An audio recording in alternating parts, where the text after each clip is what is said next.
Hi friends, welcome to my channel Usha కిరణాలు. ఈరోజు మనం స్వీట్ పాన్లో వాడే గుల్కండ్ తయారీ ఎలా అనేది చూద్దాము.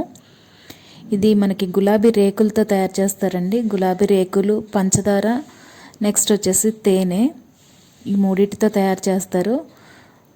మనకి స్వీట్ పాన్లో వాడతారు. ఇంకా బాడీ టెంపరేచర్ని తగ్గించడానికి వాడుకోవచ్చు. అంటే ఒకసారి తయారు చేసి మనం రెడీ చేసి పెట్టుకుంటే బాడీ టెంపరేచర్ తగ్గించడానికి కూడా బాగా ఉపయోగపడుతుందంట స్టోర్ చేసుకుంటే. మనం ఇప్పుడు నాటు గులాబీలను తీసుకున్నాం కదండి. ఈ గులాబీలను తీసుకుని మనకి వైట్గా ఉండే పార్ట్ కొంచెం చేదుగా ఉంటుందంట. దానికోసం అని చెప్పేసి మనం ఆ వైట్ పార్ట్ కట్ చేయడానికి ప్రతి రేకుని తీసుకోవడం కష్టం కదా. ఇలా మనం వేరు చేసేటప్పుడే కనుక ఇలా తీసుకున్నామంటే ఈజీగా వచ్చేస్తుంది వైట్ పార్ట్.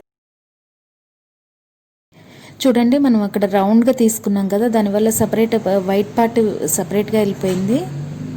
మనకి పింక్ పార్ట్ వరకు విడిగా వచ్చేస్తుంది. చివర్లలో కొంచెం కట్ అయినవి కానీ కొంచెం వాడిపోయినట్లున్నాయి కానీ వేరేగా తీసేసుకుని ఇలా రౌండ్గా తీసుకుంటే మనకి ఆ వైట్ పార్ట్ కట్ చేసుకోవడం అనేది చాలా ఈజీగా ఉంటుంది. సపరేట్గా ఒక్కొక్కటి కట్ చేసుకోకుండా.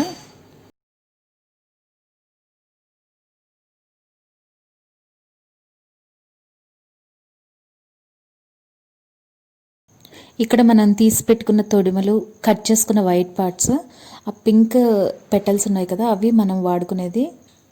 ఈ పెటల్స్ని వాడుకొని ఇప్పుడు మనం గుల్కండ్ ఎలా చేయాలి అనేది చూద్దాము.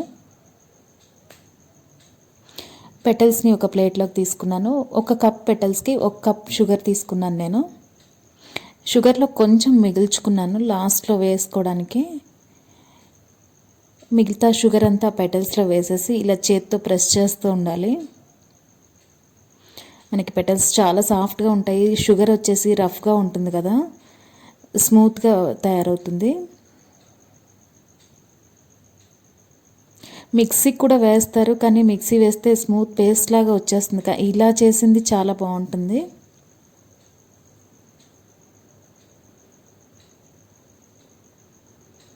ఇక్కడ మనం నాటు గులాబీలు తీసుకున్నాం కదండి, మంచి స్మెల్తో బాగుంటుంది. మనం ఇలా చేసేటప్పుడే ఆ స్మెల్ తెలిసిపోతుంది మనకి.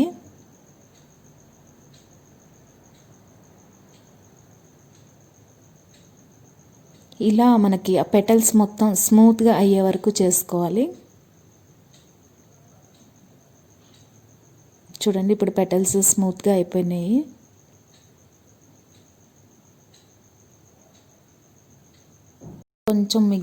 కొంచెం షుగర్ ఉంచుకున్నాం కదా పక్కన, ఆ షుగర్ కూడా వేసుకొని మనం ఇలా ప్రెస్ చేయాలి. ఇంకా స్మూత్గా అవుతుంది. షుగర్ కూడా కొంచెం రఫ్గా ఉంటుంది కాబట్టి ఇంకా స్మూత్గా అవుతుంది.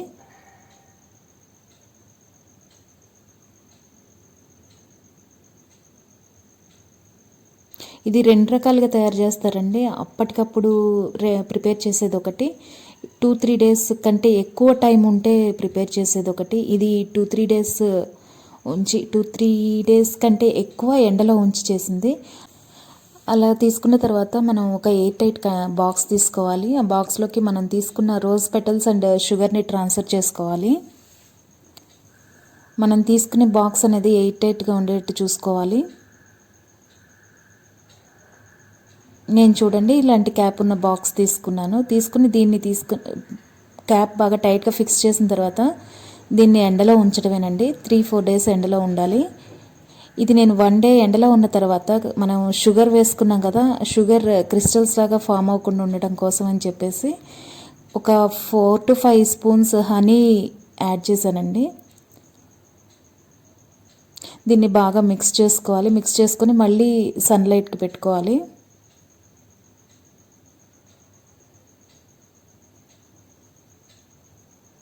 ఇలా 3 డేస్ ఉంచిన తర్వాత చూస్తే మనకి గుల్కండ్ రెడీ అవుతుంది. చూడండి, మనం హనీ యాడ్ చేసుకున్నాం కదా, దానివల్ల ఇలా ఉంది సాఫ్ట్గా. మనకి షుగర్ ఎక్కడ క్రిస్టల్స్ లాగా ఫామ్ అవ్వలేదు. షుగర్ కూడా సరిపోయింది, హనీ కూడా మనకి ఎంతవరకు అవసరమో అంతవరకు సరిపోయింది కరెక్ట్గా. ఇంతేనండి, ఇంత ఈజీ మనం గుల్కండ్ తయారు చేయడం అనేది. ఒకసారి తయారు చేసుకుని మనం రెడీ చేసుకుని పెట్టుకున్నామంటే ఎప్పుడైనా వాడుకోవచ్చు.